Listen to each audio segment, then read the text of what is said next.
Bismillahirrahmanirrahim. Assalamualaikum warahmatullahi wabarakatuh. Waalaikumsalam. Alhamdulillahirabbil alamin. Allah subhanahu wa ta'ala sumber dari segala sumber kekuatan, sumber dari segala sumber ilmu dan kebaikan. Pada hari ini telah mempertemukan kita melalui alat telekomunikasi yang ada, yang mudah-mudahan kita semua senantiasa diberi hidayah, kekuatan, dan sifat istiqomah dalam menaati Allah subhanahu wa ta'ala. Selawat dan salam mari terus kita sampaikan untuk Rasulullah sallallahu alaihi wasallam. Allahumma sholli ala sayyidina Muhammad wa ala ali Muhammad wa ala alihi wa sahbihi wa barik wa sallim ajma'in.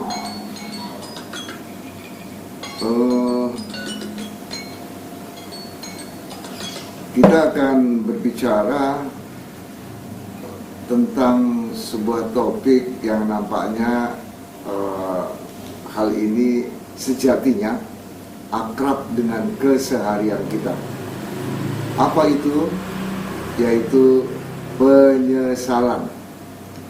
Menyesal. Ini bagian dari kerja hati, begitu ya. Hati kita itu ada rasa sedih, ada rasa senang, ada sesal, dan semacamnya. Khusus tentang penyesalan atau menyesal, setiap orang ada penyesalan itu.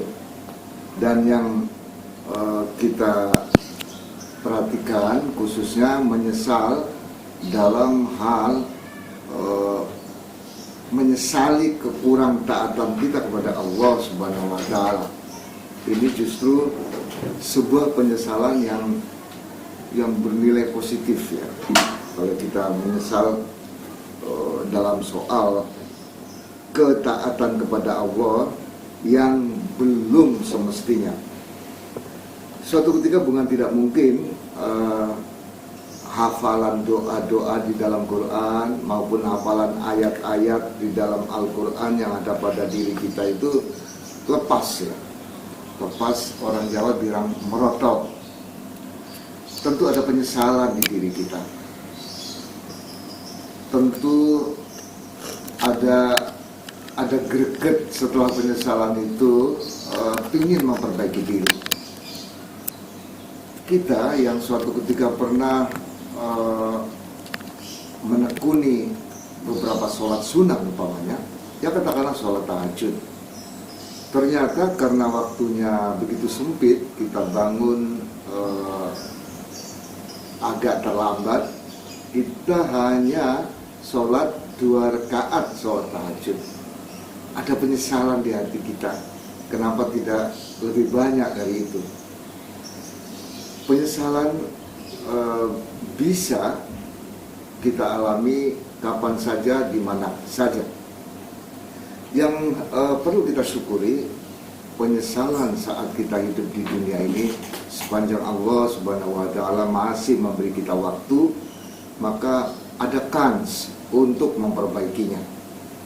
Namun manakala kematian telah menjemput kita, manakala kita semua dikumpulkan di hari kiamat, maka penyesalan itu tentu sudah tidak bisa diperbaiki lagi. Mari kita perhatikan misalnya surat Al-Qiyamah, surat 75, di mana Allah subhanahu wa ta'ala bersumpah mengenai jiwa yang menyesal. Ini Masya Allah, Allah ta'ala itu bersumpah terkadang dengan menggunakan nama-nama makhluknya, seperti wasyamsi waduhaha, demi matahari, wal laili, demi malam, wal fajri, demi fajar. Juga termasuk tentu saja yang sering kita baca dalam sholat, diantaranya wal asri, demi masa. Mbak Er akan membacakan terjemahannya ayat 1 dan 2 surat Al-Qiyamah. Bismillahirrahmanirrahim. Dengan nama Allah yang Maha Pengasih dan Penyayang. Aku bersumpah dengan hari kiamat, dan aku bersumpah demi jiwa yang selalu menyesali dirinya sendiri. Subhanallah. Manakala Allah Subhanahu wa ta'ala bersumpah, ini penekanan atau taukid yang amat sangat tegas dan pasti itu benar. Manakala Allah bersumpah wasyamsi, demi matahari, mataharinya ada. Walaili, demi malam, malamnya ada. Wal fajr, demi fajar, malamnya juga ada, fajarnya bisa kita saksikan. Yang ini belum secara utuh kita saksikan. Kalau Allah menegaskan la uqsimu biyaumil qiyamah, aku bersumpah dengan hari kiamat, pasti pada saatnya nanti kita akan menyaksikannya. Manakala Allah Subhanahu wa ta'ala bersumpah, aku bersumpah demi jiwa yang menyesali dirinya, pasti itu pun akan kita jumpai. Ternyata menurut pakar tafsir terkemuka Ibnu Katsir, saat menguraikan ayat kedua dari surat Al-Qiyamah ini dengan mengutip pendapat sahabat Rasulullah SAW Ibnu Jarir, yang menyesal itu tidak saja mereka yang bermaksiat, yang durhaka kepada Allah Subhanahu wa ta'ala, yang kafir, yang munafik, dan yang buruk-buruk lainnya. Ternyata yang menyesal itu juga orang-orang yang telah berbuat baik. Dan itu sekarang ini pun ada pada diri kita. Saat-saat kita menjumpai seseorang yang memerlukan bantuan, katakanlah pengemis, anak yatim, kita membantu. Namun setelah beberapa saat kita sendiri akan muncul di hati kita, kenapa hanya segitu ya? Begitupun pada saat sekarang ini kita menyadari betapa masih banyak ayat-ayat Al-Quran yang belum kita hafal, termasuk doa-doa yang dalam Al-Quran, maka akan muncul penyesalan.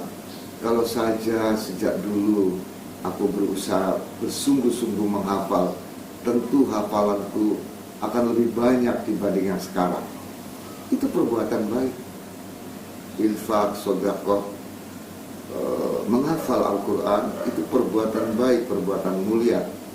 Tapi bisa diikuti dengan penyesalan bagi kita yang mau berpikir. Jadi itu adalah bukti bahwa untuk hal-hal yang baik pun penyesalan itu bisa muncul, dan itu bagus. Itu bagus. Kalau kita perhatikan di surat Al-Baqarah ayat 165, ini penyesalan tapi urusan cinta. Urusan cinta bisa menjadikan seseorang menyesal, dan penyesalan itu kalau muncul pada hari kiamat sudah tidak bisa diperbaiki lagi.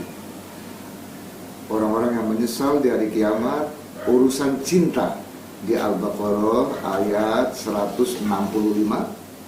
Monggo Mbak Er dibaca terjemahannya. Bismillahirrahmanirrahim. Dengan menyebut nama Allah yang Maha Pengasih lagi Maha Penyayang. Dan di antara manusia ada orang yang menyembah Tuhan selain Allah sebagai tandingan, yang mereka cintai seperti mencintai Allah. Adapun orang-orang yang beriman sangat besar cintanya kepada Allah. Sekiranya orang-orang yang berbuat zalim itu melihat, ketika mereka melihat azab pada hari kiamat, bahwa kekuatan itu semuanya milik Allah, dan bahwa Allah sangat berat azabnya, niscaya mereka menyesal. Saat itu orang-orang yang tidak mengutamakan cintanya kepada Allah Subhanahu wa ta'ala akan sangat menyesal saat-saat mereka dihadapkan pada azab, dan penyesalan itu sudah tidak bisa diperbaiki lagi. Lain dengan orang-orang yang beriman, yang oleh Allah Subhanahu wa ta'ala digambarkan di ayat tadi, dengan kalimat asyaddu hubbalillah. Jadi orang-orang beriman itu asyaddu hubbalillah, sangat besar cintanya kepada Allah Subhanahu wa taala. Dirinci lagi di surat Al-Taubah soal cinta ini, mereka yang lebih mencintai istri atau suaminya, ayah, anak, keluarga, yang lebih mencintai bisnisnya, yang lebih mencintai pernak-pernik perhiasan dunia, maka disebut sebagai orang-orang yang fasik. Jadi ini mumpung kita ini masih diberi kesempatan oleh Allah Ta'ala, diberi waktu, mari urusan cinta ini pun kita perbaiki. Mungkin ada yang merasa kesulitan, tapi aku belum bisa mengutamakan cintaku kepada Allah. Oke, yang penting ada usaha dan ada doa. Rasulullah SAW telah memberi kita teladan, memohon merengek kepada Allah, Rabbi hubbaka, Tuhanku cintakan aku kepadamu. Ini perlu terus kita ikhtiarkan dan kita berdoa, memohon kepada Allah Subhanahu wa taala agar menumbuhkan cinta kita kepadanya, sehingga mudah-mudahan kita semua pada akhirnya dapat mencintai Allah Subhanahu wa taala yang sebagai cinta yang utama dibanding kita mencintai apapun dan mencintai siapapun. Masih ada waktu bagi kita. Mudah-mudahan Allah menumbuhkan cinta itu, cinta di diri kita kepadanya. Ada sejumlah ayat yang menggambarkan penyesalan ini. Misalnya pada saat orang begitu diwafatkan, begitu kematian datang, maka penyesalan yang amat sangat dan penyesalan itu begitu panjang, tidak bisa diperbaiki lagi. Misalnya bisa kita lihat di surat Al-Mu'minun, surat 23, ayatnya ayat 99 dan 100. Jadi ini adalah penyesalan orang-orang yang diwafatkan, menyusul begitu diwafatkan, maka muncul penyesalan yang amat dalam, dan kita semua tentu tidak ingin seperti itu. Surah Al-Mu'minun ayat 99 dan 100. Bismillahirrahmanirrahim. Dengan menyebut nama Allah yang Maha Pengasih lagi Maha Penyayang. Demikianlah keadaan orang-orang kafir itu, hingga apabila datang kematian kepada seseorang dari mereka, dia berkata, "Ya Tuhanku, kembalikanlah aku ke dunia, agar aku dapat berbuat kebajikan yang telah aku tinggalkan." Sekali-kali tidak. Sungguh itu adalah dalih yang diucapkannya saja, dan di hadapan mereka ada barzah sampai pada hari mereka dibangkitkan. Jadi Allah menggambarkan soal penyesalan ini di beberapa ayat Al-Quran agar kita semua mengambil pelajaran. Begitu diwafatkan, ya Allah, beri aku waktu sedikit saja untuk kembali ke dunia, agar aku bisa melakukan kebaikan, agar aku bisa beramal soleh, dan tentu tidak lagi bisa diperbaiki, tidak lagi bisa kembali karena ada barzakh atau dinding-dinding yang sangat kokoh yang memisahkan antara kehidupan dunia dan kehidupan setelah kematian. Dari ayat inilah jelas diisyaratkan bahwa sesungguhnya nggak ada namanya arwah bergentayangan, karena semua mereka yang telah mati ruhnya berada di alam barzakh. Ada dinding yang sangat kuat yang membatasi di mana mereka, ruh-ruh itu tidak mungkin bisa lagi kembali ke dunia. Ya tentu kita bisa bayangkan entah berapa banyak, berapa juta, ratus juta atau miliar manusia-manusia yang menyesal dan ingin dihidupkan kembali agar bisa berbuat kebaikan. Katakanlah ada seseorang yang pada saat kematiannya belum memaafkan temannya, belum memaafkan seseorang, itu menyesalnya luar biasa. Kenapa? Karena siapapun yang pemaaf, siapapun yang suka memaafkan kesalahan manusia, Allah akan melimpahkan cintanya. Dan cinta Allah tidak saja diberikan di dunia ini, namun juga di alam barzakh dan juga di akhirat. Wal'afina 'anin nas wallahu yuhibbul muhsinin. Dan Allah di Ali Imran 134 itu menegaskan bahwa dirinya mencintai, diantaranya adalah orang-orang yang pemaaf. Sedang yang diwafatkan masih ada ganjalan belum memaafkan, itu tentu akan sangat menyesal karena tidak mendapatkan cinta Allah Subhanahu wa ta'ala. Kalau saja diperbolehkan kembali lagi ke dunia, mereka ingin memaafkan. Mereka yang selama ini malas baca Quran, ingin baca Quran, ingin sholat, ingin ke masjid, ingin berbuat baik dan kepada tetangga dan seterusnya. Pelajaran ini mudah-mudahan bisa kita petik sehingga kita tidak tergolong mereka yang menyesal setelah kita dipindahkan dalam tanda kutip ke alam barzakh. Perbuatan baik secara khusus yang disebut oleh Allah Ta'ala dan itu memberikan penyesalan adalah orang yang abai, tidak bersungguh-sungguh untuk berinfak, untuk membelanjakan hartanya di jalan Allah, apakah itu zakat, apakah infak, apakah sedekah. Mereka yang mengalami kematian, namun dirinya lengah, abai terhadap urusan infak. Penyesalannya bisa kita baca di surat Al-Munafiqun, surat ke-63 ayat 10. Jadi silakan yang di dekatnya ada Al-Quran, dibuka surat Al-Munafiqun surat ke-63 ayat 10.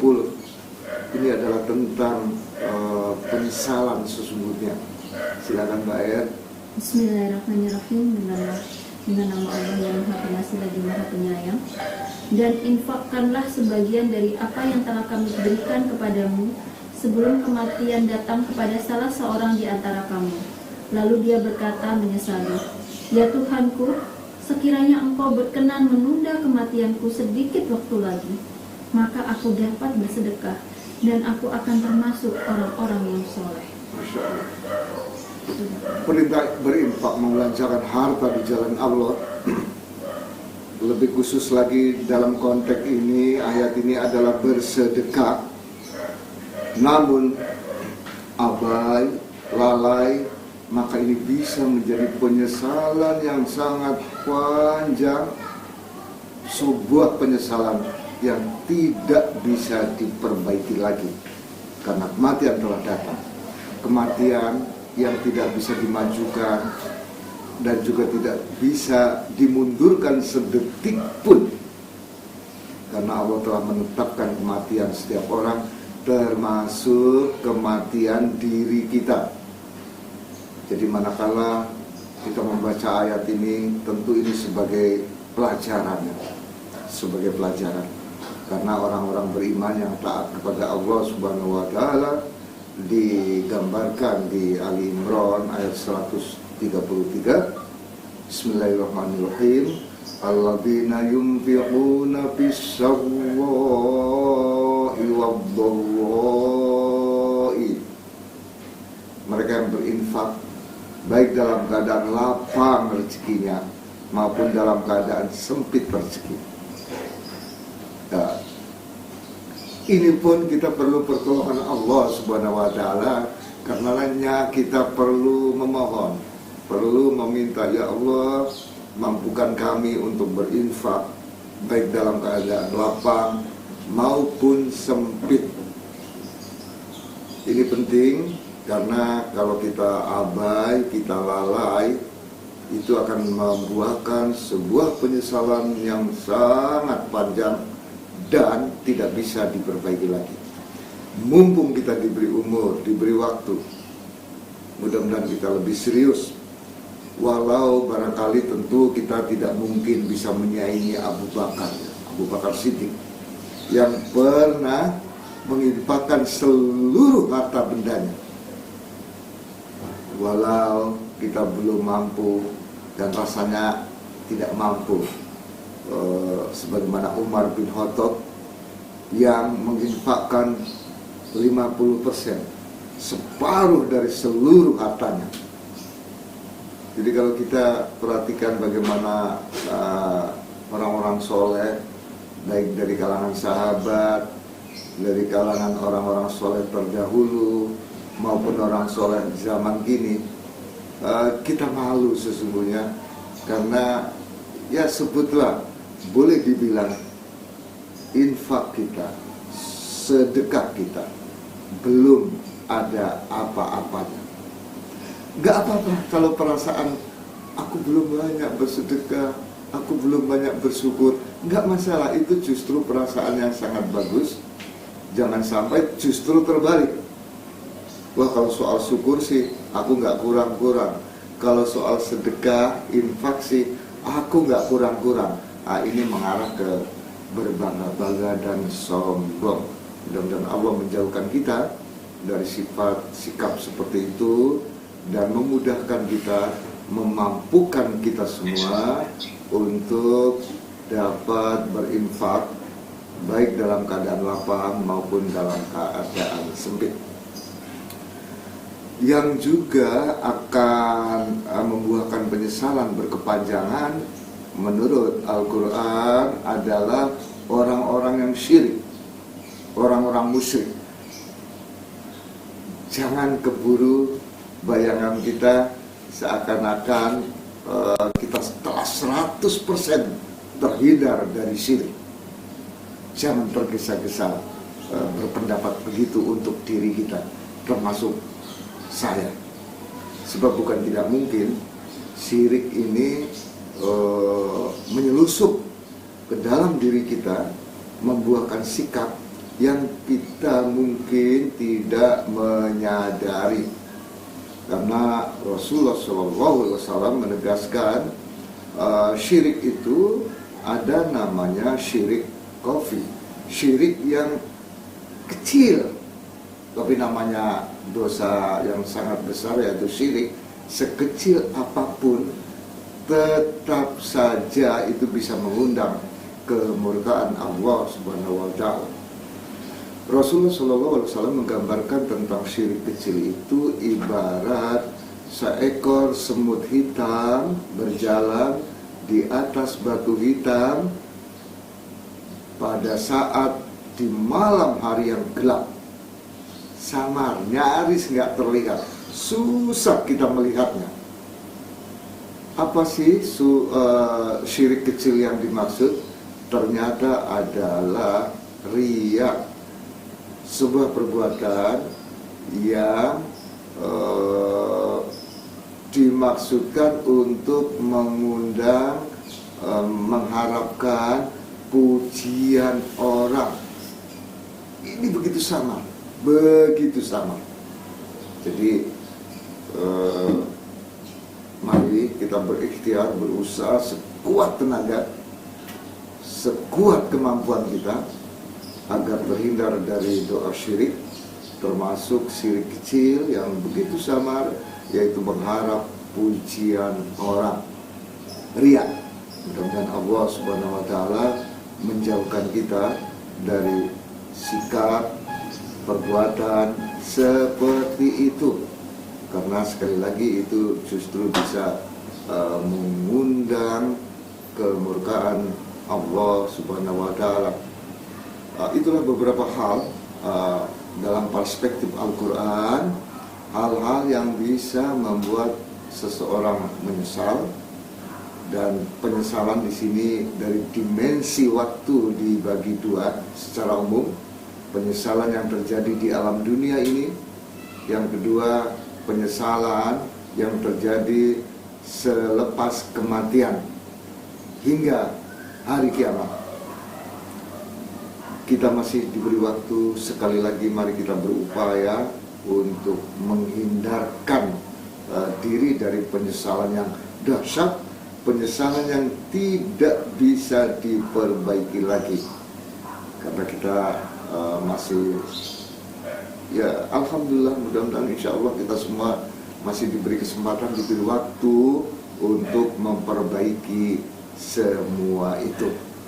Jadi begitu bahasan kita mengenai beberapa hal yang terkait dengan penyesalan dalam perspektif Al-Quran Al-Karim.